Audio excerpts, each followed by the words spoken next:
ETF index mutual funds నేర్చుకుని stock మార్కెట్లో రాణించాలనుకుంటున్నారా? వెంటనే ఈ నెంబర్కి కాల్ చేయండి. నమస్కారం. మాఘపురాణం 4వ రోజు పారాయణలోకి వచ్చాం. వశిష్ఠ మహర్షి, దిలీప మహారాజు మాట్లాడుకుంటున్నారు. పులిముఖంతో ఉన్నటువంటి గంధర్వుడి దివ్య చరిత్ర, అతని సమస్య, అతనికి ఎట్లా సమాధానపడ్డాడు, ఏ రకంగా మాఘమాసంలో చేసినటువంటి నదీ స్నానం అతనికి పూర్వ ముఖాన్ని కలిగించింది, ఎట్లా శాప విముక్తి కాదు అతనికి ఏదో పరిస్థితి, ఆ పరిస్థితి ఏ రకంగా మారింది భృగు మహర్షి దయ వల్ల, అదంతా వివరంగా వశిష్ఠ మహర్షి దిలీప మహారాజుకు తెలియజేశారు. ఆ తర్వాత ఇంకా చెప్తున్నారు, ఇంకొక కథ చెప్పబోతున్నారు అనమాట. పూర్వము కుత్సుడు అనే పేరున్నటువంటి ఒక సద్బ్రాహ్మణుడు ఉండేవాడు.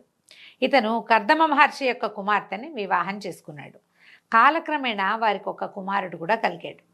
ఈ కుత్సుడు అనే ఆయన కుమారుడు కాబట్టి అతనిని కౌత్సుడు అనేవారట. కుత్సుని యొక్క కుమారుడు కౌత్సుడు. ఇతనికి 5వ ఏడు రాగానే ఉపనయనం చేశారు. 5-6 ఏళ్ళు అంటే 5వ ఏడు అని పురాణాల్లో రాస్తారు. గర్భాష్టమం అని చెప్తాం కదా మనం. 7.5 సంవత్సరాలు 7 అట్లా వచ్చాక 8వ ఏడు నిండే లోపల చేసేస్తారనమాట. అయితే ఉపనయనం చేశారు. ఈ బాలుడు దినదిన ప్రవర్ధమానుడిగా పెరగటం మొదలుపెట్టాడు. చదువుకుంటున్నాడు. పెద్దల్ని గౌరవించడం, మర్యాద, మన్నన, విద్యాభ్యాసం పట్ల అమిత శ్రద్ధ, నీతి నియమాలు, శమధమాదులు పాటించటము, దైవభక్తి మొదలైన సుగుణాలు కలిగి దైవ కార్యాలు నెరవేరుస్తూ నిదానంగా పెద్దవాడయ్యాడు. సకల శాస్త్ర పారంగతుడు కూడా అయ్యాడు. కొంతకాలానికి బ్రాహ్మణుడికి కుర్రవాడికి యుక్త వయస్సు వచ్చింది. ఈ యుక్త వయసు వచ్చి కొంచెం పెద్దవాడయ్యేసరికల్లా పిల్లవాడికి దేశాటనకి వెళ్ళాలని కోరిక కలిగిందట. నేను ప్రపంచం అంతా చూడదలుచుకున్నాను అని చెప్తాడు. అయితే ఈ దేశాటన చేయటమే కాదండి, మనం రాముడి సంగతి కూడా, మన రాముల వారి సంగతి కూడా, వాళ్ళు తీర్థయాత్ర చేసి వచ్చారని అలాంటి కథలు చెప్తారు. మనం రామాయణంలో కనపడదు కానీ విడిగా కొన్ని కథల్లో చెప్తూ ఉంటారు. ఎవరైనా కొంత యుక్త వయసు వచ్చాక ప్రపంచం చూడాలి ప్రతి వాళ్ళు. అయితే ఈ దేశాటనకు పోవాలనే కోరిక కలిగి అబ్బాయి ఏం చేశాడు, యువకుడైన ఈ కౌత్సుడు దేశాటనకి, తద్వారా ఆ దేశాటనలో భాగంగా తీర్థయాత్రలకి బయలుదేరాడు. అనేకమైన పుణ్యక్షేత్రాలని దర్శిస్తూ, సిద్ధులను, యోగి పుంగవులను సేవిస్తూ, ఎన్నో రకాల తీర్థాటనలు చేస్తూ మాఘమాస సమయానికి కావేరీ నదీ తీరానికి చేరుకున్నాడు. శ్రీరంగ క్షేత్రం చుట్టుపక్కల ఎక్కడో వెళ్ళాడనమాట. నదీ తీరానికి చేరుకుని ఏమనుకున్నాడు, ఆహా నా పుణ్యవశం ఏమని చెప్పాలి, ఈ మాఘమాస కాలంలో నాకు కావేరీ నదీ స్నాన పుణ్యం లభించింది. నేను ఎంతో అదృష్టవంతుణ్ణి. మాఘమాసం అంతా ఇక్కడే ఉండి నిత్యము కావేరీ నదీ స్నానం చేస్తూ అధిక పుణ్యాన్ని సంపాదిస్తానని మనసులో స్థిరపరచుకుని అక్కడనే నివాసానికి ఏర్పాటు చేసుకున్నాడు.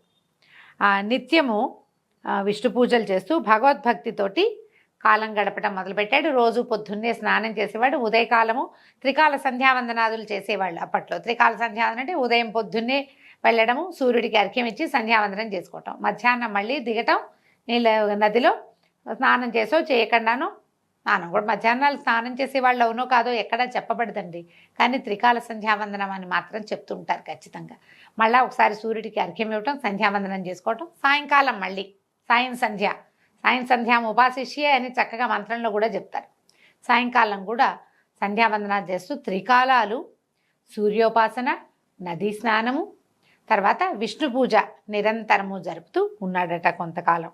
ఈ రకంగా ఉన్న తర్వాత 3 సంవత్సరాలు అక్కడే ఉన్నాడు. మాఘమాసం అయ్యాక ఇంకా అతనికి ఆ నదీ స్నానాన్ని విడిచి వెళ్ళబుద్ధి కాలం, అక్కడే ఉన్నాడు ఇక కావేరీ నదీ తీరంలోనే. మరుసటి సంవత్సరం మళ్ళీ మాఘం వచ్చింది, ఆ మరుసటి సంవత్సరం మళ్ళీ మాఘం వచ్చింది. 3 మాఘమాసాలు అతను అక్కడే, అంటే 3 సంవత్సరాలు గడిపాడనమాట. తర్వాత అధిక పుణ్యాన్ని సంపాదించాడు. పిమ్మట సమస్త కోరికలను నెరవేర్చుకోవడానికి అక్కడే ఉన్నటువంటి సమీపంలో ఉన్న ఒక పర్వతం మీద ఘోరంగా తపస్సు చేయటం మొదలుపెట్టాడు. ఈ 3 సంవత్సరాలు ఇక్కడ ఉండేసరికల్లా ఇతనికి పెద్దగా సంసార తాపత్రయం లేక భగవంతుణ్ణి దర్శించాలని ముక్తి మార్గాన్ని అన్వేషిస్తూ తపస్సాధనకి పూనుకున్నాడు. తపస్సు చేయగా కొంతకాలానికి ఎట్లా చేశాడు ఈయన తపస్సు, తదేక దీక్షతోనూ అధిక నిష్ఠతోనూ నిర్మల మనసుతోనూ ఘోర తపస్సు చేస్తున్నటువంటి ఈ విప్రకుమారుడికి అనతి కాలంలోనే, అంటే చాలా కాలం గడవక ముందే విష్ణుమూర్తి శ్రీమన్నారాయణ స్వరూపంలో ప్రత్యక్షమయ్యాడు. వత్సాలేమో నీ భక్తికి మెచ్చితిని, నీకేం వరం కావాలో కోరుకోమని భగవంతుడు సెలవిచ్చాడు. కన్నులు తెరిచినటువంటి ఆ విప్రకుమారుడికి ఎదురుగుండా అమిత తేజోమయ శక్తి స్వరూపుడు, శంఖచక్ర గదాధారి, కోటి సూర్యప్రకాశుడైన ఈ శ్రీహరి కనిపించాడు. అమితానంద భరితుడై శ్రీహరికి సాష్టాంగ ప్రణామాలు చేసి చేతులు జోడించి పలు విధాలుగా శ్రీహరిని కొనియాడాడు. తనని అత్యంత భక్తి శ్రద్ధలతో కొలిచిన బ్రాహ్మణ యువకుడి భక్తికి సంతోషించినటువంటి శ్రీహరి అతనితో ఇట్లా అన్నాడు: ఓ బ్రాహ్మణ బాలక, నీవు ఎంతో అఖండ భక్తి శ్రద్ధలతో నన్ను వేనేళ్ల కొనియాడి సంతుష్టుని చేశావు. అది ఎట్లాగంటే, నువ్వు ఎలా చేయగలిగావు? ఇది మాఘమాసంలోందు అనేక పర్యాయాలు విడవకుండా నిత్యము నదీ స్నానం చేయటం వల్ల తపశ్శాలులకి కూడా లభ్యం కాని అమిత మాఘమాస పుణ్యఫలాన్ని సంపాదించావు. మాఘమాస నదీ స్నాన ప్రభావం వల్ల నాకు నీపై ఎనలేని ప్రేమానురాగాలు కలిగాయి. కాబట్టి ఓ విప్రుడా, నీకేం కావాలో కోరుకో, నీ అభీష్టం నెరవేరుగాక అని భగవంతుడు పరిపరి విధాలుగా అతన్ని దీవించాడు. శ్రీమన్నారాయణుడే సాక్షాత్తు ప్రత్యక్షమై ఇట్లా పలికిన మాటలకి విప్రబాలుడు ఎంతో సంతోషించి, ప్రభు జగద్రక్షక శ్రీమన్నారాయణ, ఆపద్బాంధవ, అనాథరక్షక, సర్వాంతర్యామి శ్రీహరి, నమోస్తు నమోస్తు అని పదే నమస్కారాలు చేసి, నీ దివ్యమంగళ విగ్రహం చూసినంతనే నా జన్మ తరించిపోయింది తండ్రి. నీ దర్శన భాగ్యం తప్ప నాకు ఇంకే కోరికలు లేవు. భగవంతుడు ప్రత్యక్షమై ఏం కావాలి అని కోరుకుంటే, ఏం కోరుకోరా నాయన నీ ఇష్టం అంటే ఏం చేస్తాం మనం? నిన్ను చూసాను చాలంటారా? సామాన్య మానవులైతే అట్లా అనలేకపోతారు. బోల్డ్ అంతా ఏకరువు పెడతామండి. మనం గుడికి వెళ్ళే లిస్టు చదువుతాం, ఒక అష్టోత్తరం చేయించి ఒక లిస్టు చదువుతాం, ఒక సహస్రనామం చేయించి ఒక లిస్టు ఉంటుంది, కుంకుమార్చన చేయించామంటే ఇంకా పెద్ద లిస్టు.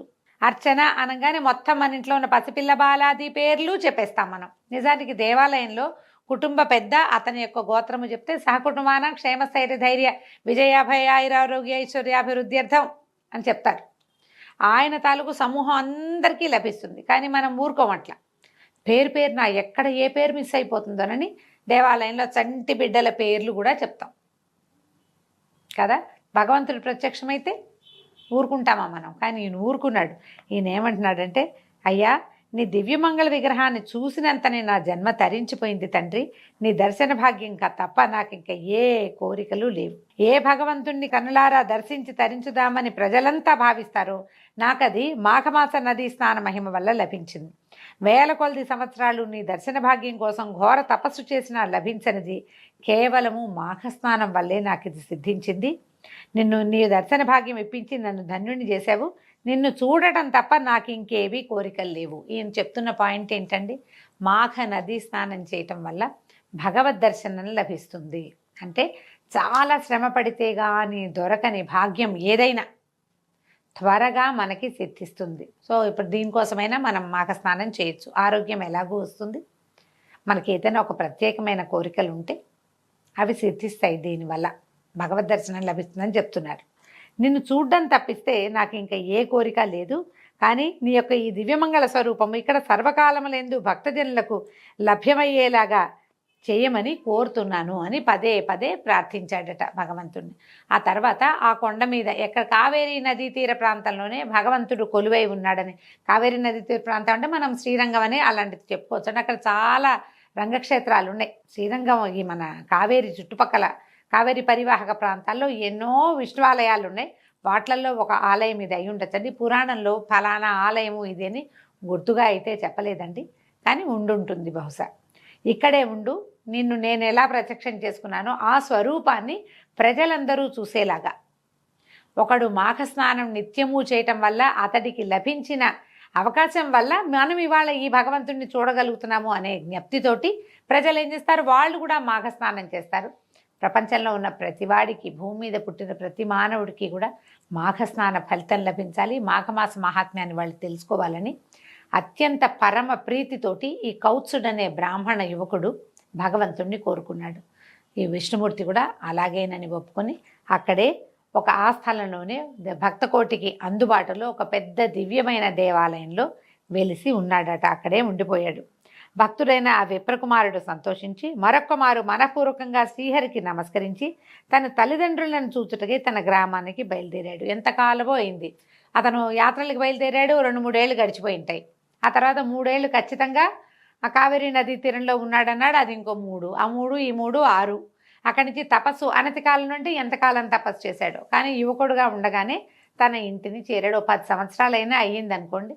బహుకాలం తర్వాత ఇంటికి తెంచినటువంటి కుమారుని చూసి వృద్ధ బ్రాహ్మణ దంపతులు ఎంతో సంతోషించారట. దీంతో ఈ రోజు పారాయణ పూర్తయిందండి.